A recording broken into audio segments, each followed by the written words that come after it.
हजुर दर्शन नमस्ते, जय राष्ट्रवाद साथीहरू। जय राष्ट्रवाद। अनि अहिले चाहिँ हाम्रो चुनावी प्रचारको समसामयिक विषयमा अब जुम्लामा चाहिँ अहिले ज्ञानेन्द्र साईको खुट्टा तान्नेहरू धेरै देखिए।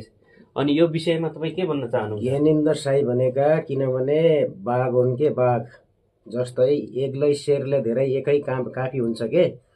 किनभने पुनः पनि जय राष्ट्रवाद भन्न चाहे कडालीवासी नभएर पुरै अधिराज्य नेपाल छरिएका दाजुभाइ दिदीबहिनी आमा बुवामा म यो आह्वान गर्न चाहन्छु भने तपाईँ जहाँ जुन ठाउँमा भए पनि मनमुटु सोचेर समानी पार्टीको भोट हलोमा एक छापे हलोमा दिनु होला। व्यक्ति चिन्नुहोस् के व्यक्ति चिन्नुहोस्, पार्टी प्रवृत्ति नचिनेर व्यक्ति चिन्नुहोस् कसले के मनन गरेछ यो आग्रह गर्न चाहन्छु पुनः पनि। किनभने आफ्नो 20 वार्ड कसले रेकर्ड गरौ त एकदमै ज्ञानेन्द्र साईले गर्नुभयो हो। त्यो भएर जुम्लामा जतिसुकै अन्य पार्टीका झोलेहरू कराए तापनि जुम्लेली जनताले राम्रोसँग चिनेका छन् कसले राम्रो काम गर्यो। ज्ञानेन्द्र साईले गर्दा करोडौँको स्याउ कुहेर जान्थ्यो, तर अहिले करोडौँको पैसा आम्दानी भएको छ।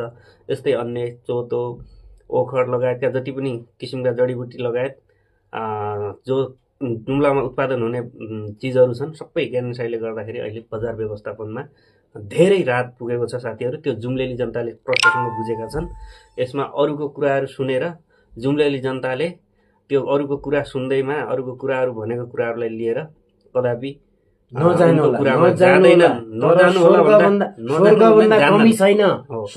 कमी छैन। हाम्रो जुम्ला जिल्ला मार्सी धानको चामल खानु कस्तो लाग्छ अहिले जुम्लेली जनताले सबै बुझेछन् ज्ञानेन्द्र साईले गरेको कामहरू। स्वर्ग बराबर बन्दैछ हाम्रो जुम्ला कान्छो नेपाल हो, चिन्नुपर्छ।